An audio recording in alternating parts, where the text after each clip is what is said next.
I'm Luca Giliberti, contributing writer for Gold Derby, and I'm joined today by two members of the sound team of Netflix's Dahmer Monster, the Jeffrey Dahmer story.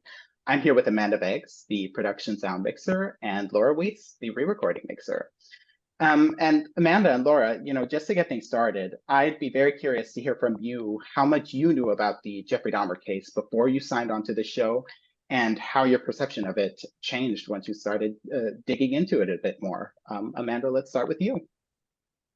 I definitely was aware of the Jeffrey Dahmer case. I actually grew up in the Midwest, in northern Illinois, very close to Wisconsin, and obviously there's some, well-known serial killers from that area of the world. Dahmer and then John Wayne Gacy, who is mentioned in the series as well, are both unfortunately quite infamous, both from that area. So I was definitely aware of the story. After getting the scripts and starting to read them, I, of course, was curious as far as how much was truth, how much was fiction. And so just sort of did my own diving into the research just out of sheer curiosity, just to know sort of how truthful the show was trying to be. Because I think that also informs, the performances and everything as well. And that's obviously my goal, is to capture performance. And so I think all of us in the production sound team, myself, my boom up, my utility, we all sort of did a deep dive and would kind of come to work and be like, oh yeah, this scene today, this is really accurate. This is how we read that it went down. This is what the police report mentioned. And so, obviously, became somewhat of tiny mini experts as far as what happened. And the most interesting thing was the recreation of the actual courtroom scene, because we got to see there's actual footage and photographs that obviously we were recreating almost shot for shot in some instances, and the performances that the actors were giving were direct carbon copies of these were real humans who went through horrible pain. And I know all of the cast on set was doing their utmost to channel that in the most, realistic and, in a respectful way. So I think, I knew some, but by the end of the series, I think we all knew maybe a little more than we, had wanted. I mean, this is a look into a pretty dark side of humanity, but I will say there was never an atmosphere on set that was anything other than trying to be respectful, because we're very real that these are real people that existed and still do exist and are still alive. So yeah, we definitely, there was a lot of learning. Some of it was a lot to take at times, especially when you're sort of, very realistic, what we portrayed. But yeah, started with some knowledge, ended with a lot more maybe than I had particularly wanted, but here we are. Yeah, I think it's really interesting that you mentioned that you really wanted to become an expert on the topic as well, because that was one of the things I was thinking about, because most people would understand. I think most people have an idea of how a costume designer or a production designer or an actor would prepare for a show like this, but it's interesting to hear that you also did that deep dive into this case in preparation for this. Laura, was that the same case for you, or what was your experience with the case and discovering it? I grew up in LA, and I was pretty young when this happened, so I knew the name, but I didn't know the details of it, didn't really know how bad and how long it went on for. And when we met with Alexis, the producer, and we signed on to do it, we actually weren't allowed. We didn't see scripts. We weren't allowed to see footage of any of it. We agreed to it, being told that this would be from the perspective of the victims, that it was to, really tell their story. When we heard that, it was like, okay, let's do it. And once we signed on, then we watched the first 2 episodes, and it was shocking. It was very hard to watch. And then we kind of started doing research after, realizing, they stuck to, exactly what they wore during the trials. Everything is very pretty much from, the footage that people saw on TV.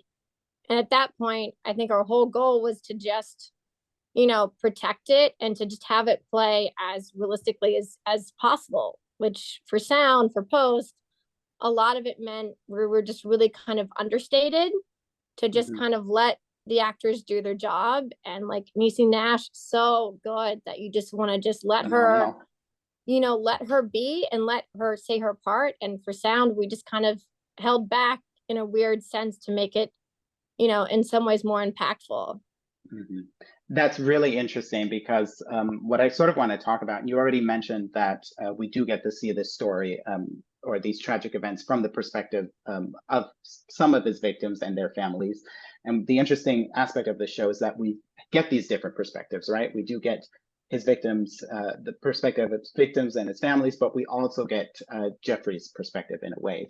And, you know, although we see him at different stages during his adolescence and his early adulthood, I would say we spend most of our time with him in that Milwaukee apartment in the early 90s, which through then no coincidence becomes one of the show's most important locations, most important spaces.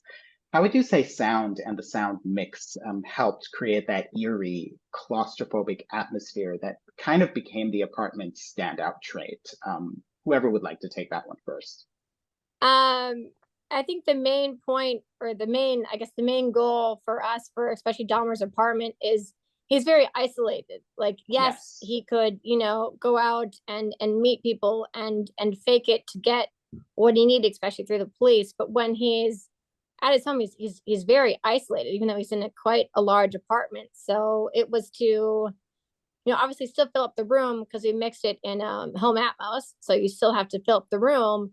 But it was also to, you know, he's lonely, he's alone. So there's a lot of just, you know, in his apartment, there's the fridge, there's the freezer, there's the fish tank. So it's really just playing with a lot of tones. It just kind of weave in and out through these very long scenes. And so you kind of have to, you know, give weight to the room without being distracting. And luckily we had Amanda doing the production sound, because there is no ADR. I think there's one line of ADR in the whole show. Producers, they don't like ADR, so that's not an option. So you have to have very clean dialogue if all you're going to play is room tone and really low ambience. Like, it's got to be clean, and it was. So it worked to just be really, you know, understated and just let the production play and just support it. So yeah, it's a lot of weird tones going in and out throughout these, you know, very long shots of him in the apartment. Yeah, Amanda, what was that process like for you then? I mean, we were definitely very fortunate that the interior of his apartment was built on stage, which obviously gives us a lot more control over the acoustic atmosphere versus if this was a practical on-set location. We did have a building that we used for exteriors and for the hallway, the entryway, but the entryway for the building, the main hallway, as well as Glenda's apartment and his apartment, those were all built on stage. So that did allow us for control over the situation. We did have a lot of longer scenes, and also there were quite a few scenes in which there wasn't any dialogue, and sometimes there can be the inclination on set to think no dialogue equals production sound, you know, the necessity for that, you know, is a lot lower, or for fighting for that, it's not as important. I think we were pretty fortunate that most people did.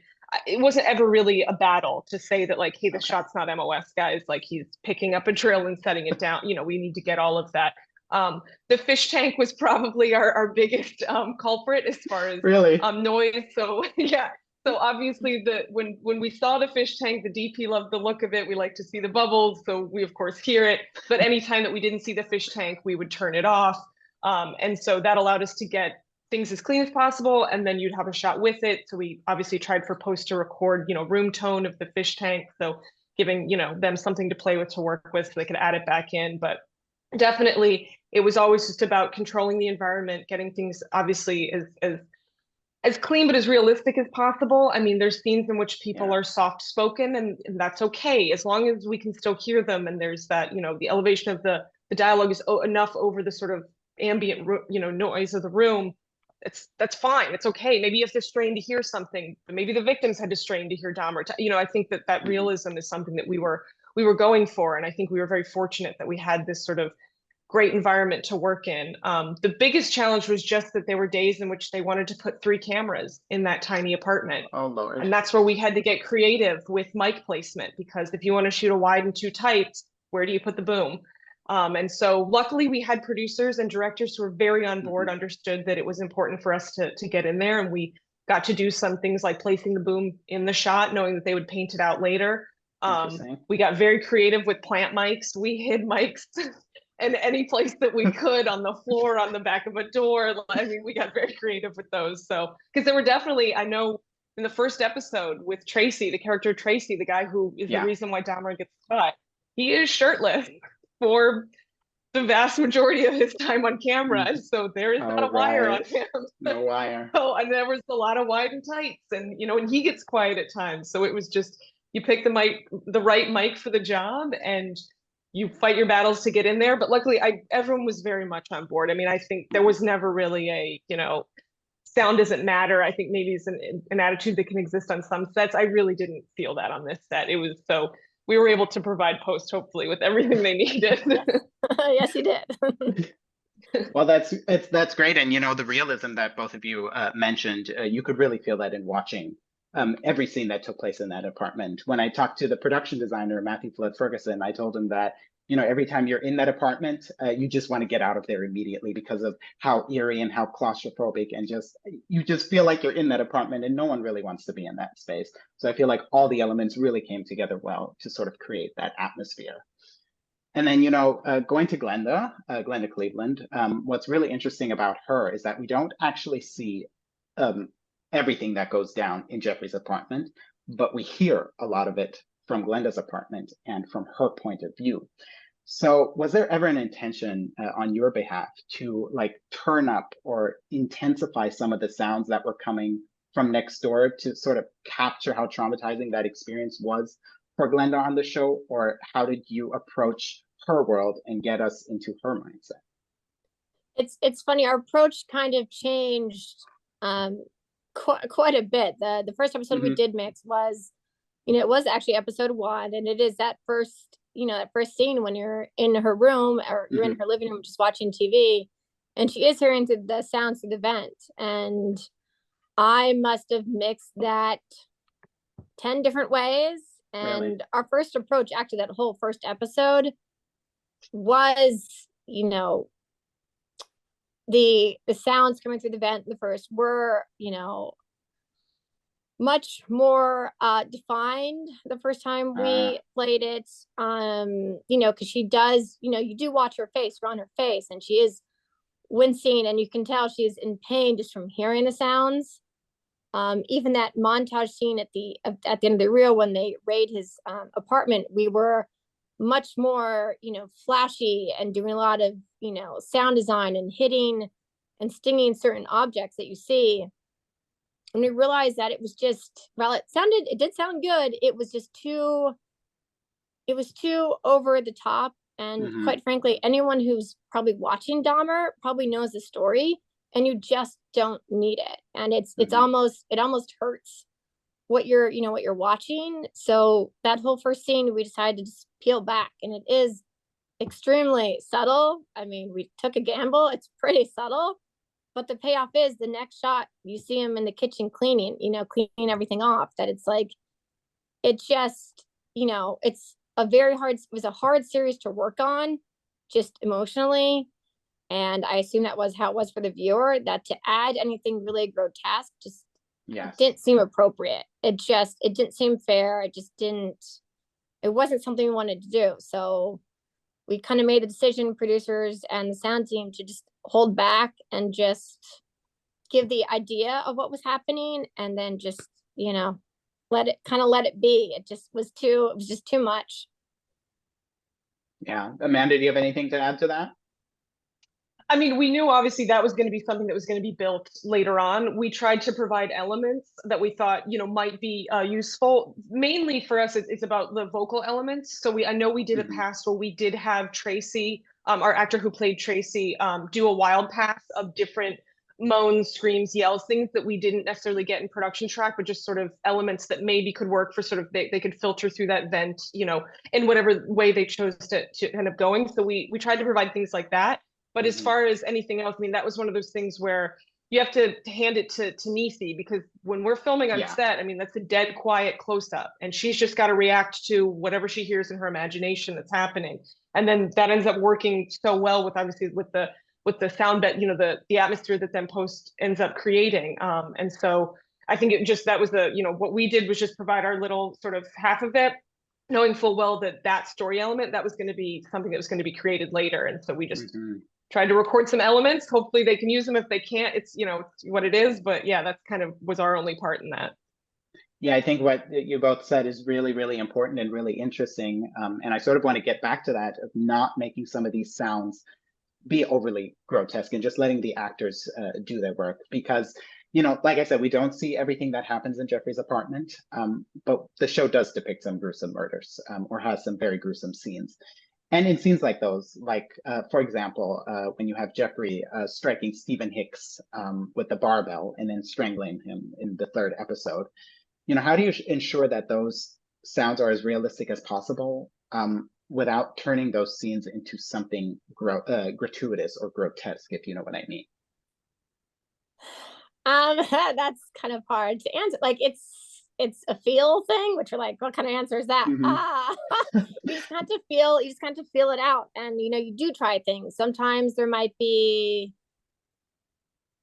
more blood sounds, or maybe you're just playing more of a crack, which is sometimes easier to hear, and you don't prolong it. It's just the event happens, it's over, and then you move on to whatever the next thing is that he does. And it's just, you just watch it intently, and you do the mix, and then you watch it again and kind of make sure, like, you're always kind of checking in with yourself to see, like, how is this feeling? And we mixed this for months, and it was hard. Like, it was hard for all of us on the mix stage to just do it over and over. And luckily we had producers in the room, and picture editor Regis kind of really being very careful to try to just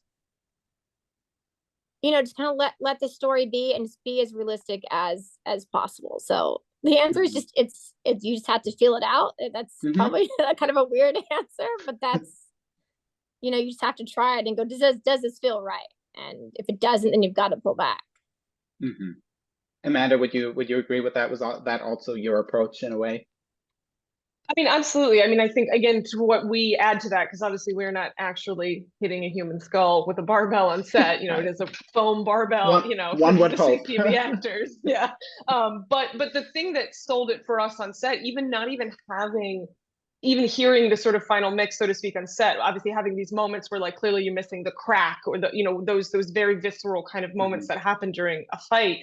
It was the actors' ability to, it's Evan's ability to completely emote this internal rage that, like, breaks out of him, and you hear these, like, guttural screams or yells or whatever, and you see it in his eyes and the way that he's breathing.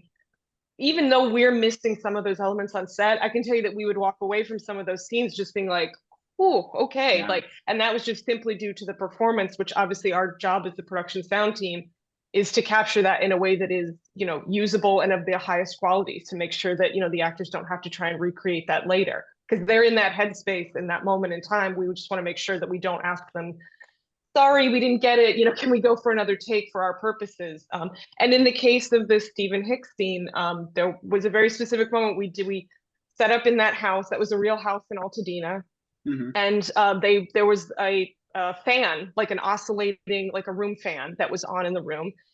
And it was expressed to me that the look of the fan was very important. They liked how the fan played in the room. And we did a take. And again, we've got guys, I believe Hicks may have been shirtless, I think, if I'm remembering, because I think there was an issue with I couldn't get a wire on everybody. And we did one or two passes in this wide shot. And they were like, that's great, we're good to move on. And I came running into set, and I was like, I understand that we love the fan. Can we try a take without the fan? I know that it's in the shot. I know that, obviously, let's just try it. Let's take a listen to it. Let's see how it works. Let's see if we're okay without the fan. And we did a take without the fan, and the director was very happy. And then we started moving into coverage, and that fan stayed off. And I never was like, oh, we should do a pass with the fan now. I was just like, me and the script supervisor were like, there's the fan's off, the fan's off. We just decided the fan was off. And that was maybe a little bit of me kind of like pushing, but I just knew that if we had an oscillating room fan on throughout the entirety of that scene, it was going to be so distracting from the performance. And I fully respect that DPs, directors, they obviously have a lot of things on their plate, and they're very concerned with the visual at times. But that was just one moment where I kind of put my foot down a little bit and was like, I think that we need to go without this fan, guys. I think that we're really going to be regretful if we keep that on. So in that particular instance, we were able to get such good stuff because we did have a quiet room. Well, I always love like small details like that, and I love that it worked out in the end. I mean, sometimes things just have to change so that everything can really work, right? Um, And I Briefly was on a grateful. They did, they did allow me to come in and do that. yeah, Very important. which is great. It's important that everyone collaborates, right, and that everyone listens to everyone else. So that's always a nice thing when a collaboration actually works.